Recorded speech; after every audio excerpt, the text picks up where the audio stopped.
Hello दोस्तों, आप लोग कैसे हैं। आप लोगों का स्वागत है एस आर्ट लर्निंग में। इस चैनल के माध्यम से आप लोगों को डेली डिक्टेशन और आउटलाइन प्रोवाइड किया जाता है। यदि इस डिक्टेशन का आप लोगों को आउटलाइन चाहिए तो इसी वीडियो में लिंक दे दिया गया है, वहां से जा कर के आप लोग अच्छे से देख सकते हैं और अपनी स्पीड को बढ़ा सकते हैं। और ये डिक्टेशन का आउटलाइन जो है एक शॉर्ट वीडियो में बना दिया जाता है, ताकि कई बार आप लोग देख करके अच्छे से रिवीजन कर लें। और ये डिक्टेशन दैनिक जागरण से 80 वर्ड प्रति मिनट स्टार्ट होगा 5 सेकेंड बाद।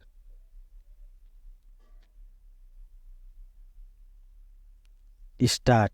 यह अच्छा हुआ कि सुप्रीम कोर्ट ने गैर सरकारी संगठन एडीआर यानी एसोसिएशन फॉर डेमोक्रेटिक रिफॉर्म्स और तृणमूल कांग्रेस की नेता महुआ मोइत्रा की ओर से दायर की गई इन याचिकाओं पर तुरंत सुनवाई करने से मना कर दिया कि चुनाव आयोग को प्रत्येक मतदान केंद्र में कितने वोट पड़े इसका विवरण 48 घंटे के अंदर सार्वजनिक करने को कहा जाए। इन याचिकाओं में केवल मतदान प्रतिशत बताने को ही नहीं कहा गया था, बल्कि उसका विवरण देने वाले फॉर्म 17C की स्कैन कॉपी अपलोड करने की भी मांग की गई थी। ध्यान रहे कि मतदान के बाद फॉर्म 17C की प्रतियां उम्मीदवारों को उपलब्ध कराई जाती हैं। आखिर जब ऐसा होता है तब चुनाव आयोग से यह क्यों चाहा जा रहा है कि वह इस फॉर्म की स्कैन कॉपी अपनी वेबसाइट पर अपलोड करे।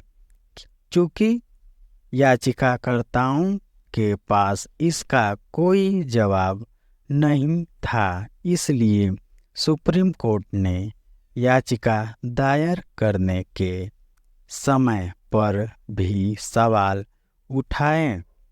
वह इस नतीजे पर पहुंचा कि जब चुनाव प्रक्रिया जारी है तब चुनाव आयोग का बोझ बढ़ाने वाली किसी मांग पर फिलहाल विचार करना ठीक नहीं।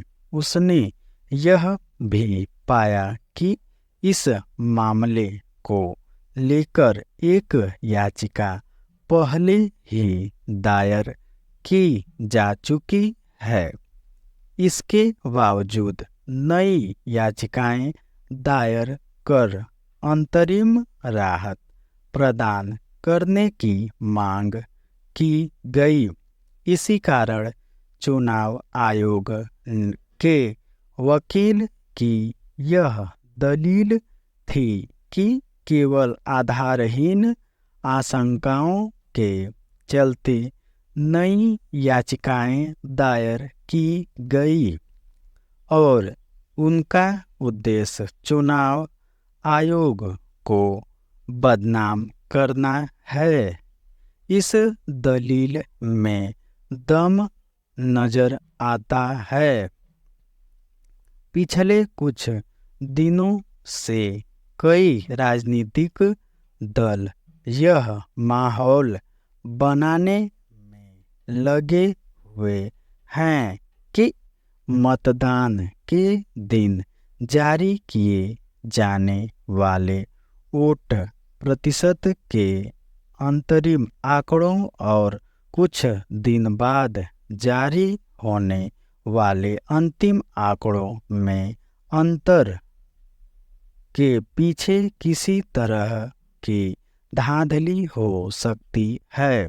यह बेतुकी आशंका ही है क्योंकि मतदान के अंतरिम और अंतिम आंकड़ों में अंतर होना कोई नई अनोखी बात नहीं। चुनाव आयोग ने पिछले चुनावों का विवरण जारी करके यह बताया भी है कि पहले भी मतदान के आंकड़ों को जारी करने में कुछ दिन का समय लगता है।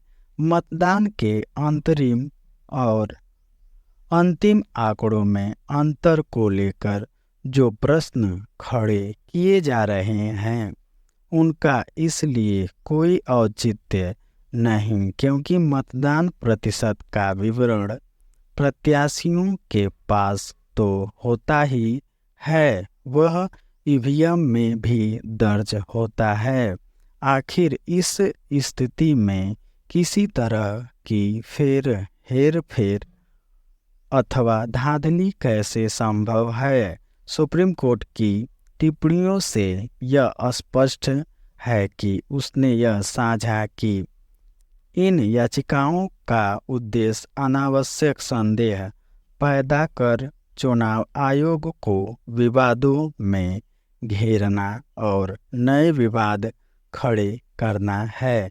चूंकि यही काम ईवीएम को लेकर किया जा चुका है, इसलिए सुप्रीम कोर्ट ने याचिकाकर्ताओं को झटका देकर बिल्कुल सही किया है।